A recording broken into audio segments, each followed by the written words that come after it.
Aproveitando que vocês estão falando da associação, qual que é o papel hoje das associações, né, de todas elas, assim, tanto para dar um suporte para os pacientes, quanto para lutar por melhores cuidados, tipo, na mudança de políticas públicas, acesso à medicação.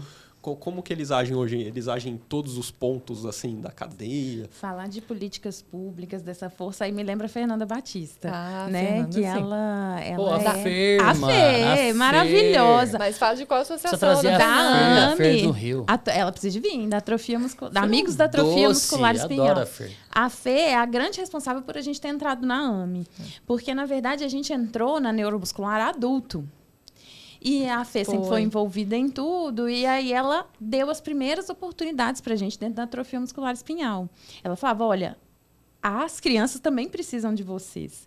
E aí ela demandou muito da gente e abriu várias portas. Foi quando a gente começou a estudar e a aprofundar nesse mundo da pediatria, né? Porque a criança não é um mini adulto, então a gente teve que se capacitar bastante para poder entrar nesse mundo também. E a AME abriu várias portas para a gente, né? E quando fala disso dessa questão, assim, dessa briga consciente pelo acesso às medicações, pelas práticas baseadas em evidência, me lembra muito a AME, né? Que ela milita muito, né? Principalmente quando vieram essas 3 drogas, esses 3 medicamentos, né? Fazer com que essa prescrição seja responsável, com que o acesso aos atendimentos adequados, essa militância aí pelo direito dos raros no terceiro setor, também remete muito gente à AME, né? Mas assim, a gente vê que essas 2 associações elas têm um papel aí muito grande, né, no âmbito nacional, né? E até falando dessa parte de orientações, de como conseguir o equipamento, por exemplo, a gente tem, na AME, por exemplo, tem uma advogada, né? Sim, a gente tem a doutora Viviane, que ela é fono também. É fono, aí, tá vendo? Descobri agora Cuidado com o que também. você vai falar, hein? Os caras têm advogado, velho. E assim, a nível de orientação mesmo, para dar para esse paciente, mas como é que vocês podem seguir o caminho para poder adquirir, conseguir tal coisa?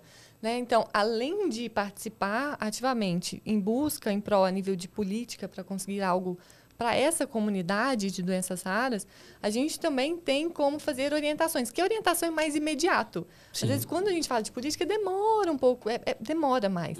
Então, de forma imediata, essas orientações elas são realizadas, como que eles podem conseguir.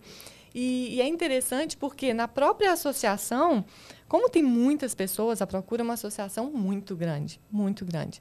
Então, os próprios pacientes, alguns pacientes que já conseguiram, mediante uma orientação, um paciente já consegue orientar o outro. Olha, mas eu consegui dessa forma. Não, dessa forma não deu. Então tenta por essa. Então, mediante as orientações, as associações ajudam muito também nessa questão. Outro ponto interessante, a Procura, por exemplo. A AME também, eu já peguei ventilador com a Fernanda para levar para um paciente, para entregar para você, em BH. Exatamente. Para uma paciente. Então, o paciente precisa de um ventilador e ele não está conseguindo naquele momento. A associação empresta até ele conseguir o ventilador de fato, depois ele devolve. Né? Então, isso é muito interessante. Né? E não é fácil manter tudo isso. Não é fácil. Né? Não é fácil. A AME mesmo ela tem um projeto que chama o Direito de Respirar. E os recursos, porque é uma interface. Interface também não é barata. Então, você precisa de arrumar a interface, você precisa de arrumar o aluguel do aparelho. Né? A Procura tem os aparelhos próprios que ela faz os empréstimos. A AME ela já banca os aluguéis para as famílias por aquele período. Então, a gente fez agora um grupo de estudos de fonoaudiologia voltada para a AME, para que os alunos, a mensalidade dos alunos fosse revertida para o projeto Direito de Respirar. Então, é um suporte, às vezes fornecendo dieta, fazendo aquilo que o privado e o público não fazem, e o terceiro setor pega essa responsabilidade e tenta auxiliar e orientar. Né? Então, a gente vai te ajudar por esse período, durante esse tempo você vai por tais caminhos para conseguir. E até mediante orientação. Quando a gente fala de simpósio da Procura, por exemplo, ou algum outro evento, o da Procura, por exemplo, ele não é cobrado.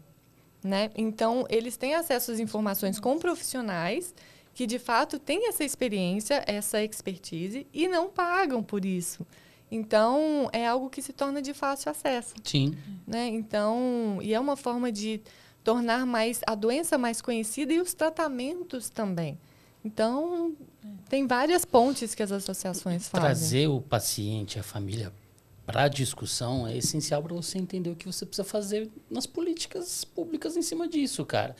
Então, acho que as associações nas individualidades de cada doença, e eu até destaco aqui de novo, a federação de todas as associações juntas com aquele impacto político para se lutar pelos raros, cara, isso é essencial para que as coisas aconteçam de uma forma que garanta alguns direitos para esse paciente. Obviamente, falta muita coisa ainda, né? Mas eu queria até entrar nesse destaque e falar um negócio. Não sei se você está sabendo. Eu estava no evento da Casa Hunter em 2021 e lá eles fizeram um anúncio que... O Hospital dos Raros. O Hospital dos Raros. Então, em São Paulo, está sendo construído o primeiro Hospital dos Raros. Antônio, querido, lembra de mim. Eu quero estar lá. Você falou que ia puxar, como assim? Você vai também, pelo amor de Deus. Nós duas, Antônio, querido. Pô. Mas eu acho que é o primeiro Hospital dos Raros do mundo, né? Sim. Não existe nenhum hospital especializado em doenças raras. Legal. E está sendo construído aqui em São Paulo, Sim. A em Prefeitura parceria de São Paulo cedeu o terreno. Isso, em parceria com a Secretaria da Pessoa com Deficiência. Na época era a Silvia Greco, que estava na coordenação dessa secretaria. Anunciaram aí, pô... Sim. Tá em Olha andamento. como o Brasil está sendo o protagonista nisso, né? Eu não vou nem falar só São Paulo. São Paulo teve a parceria com a prefeitura, mas elas de BH e citaram vários outros nomes. E a Casa Hunter já falou que vai ter também uma unidade em Belo Horizonte, não, região metropolitana de Belo Horizonte. Vai ter uma em Minas, então é essa corrente do bem que a gente fala, na verdade, né? Pô, a gente tem que trazer o Anthony. Tem. Tem que trazer. Eu vou mandar uma mensagem pro Anthony. Conversa com a Fê, que a Fê consegue. Não, eu conheço o Anthony. Eu conheço o Anthony. Preciso mandar mensagem para trazer o Anthony aqui. O Anthony é uma pessoa que tem uma relevância para o cuidado dos raros, assim. Ele é o fundador da Casa Hunter, né? Sim. É uma pessoa importantíssima para a gente trazer aqui também. E quem tinha falado que viria, eu preciso reforçar o convite, é o Acari. Ah, doutora Cari. O Acari. Sim. O Acari tem que vir. É o nosso pra cá. papo aí. Mas é muito bom, é interessante. Acho que eu li um comentário, inclusive, de algum profissional no Instagram de vocês, falando que legal, vocês estão dando espaço para as doenças raras, né? Isso é muito bom, realmente, porque não se dá tanto destaque assim. Então, parabenizá-los também por isso, né? A gente agradecer por esse momento de estar falando isso aqui com vocês, para o público de vocês, assim. Eu sou Nós super que fã, agradecemos, pô. Sou super fã do trabalho de qualquer associação, assim, eu sou suspeito em falar.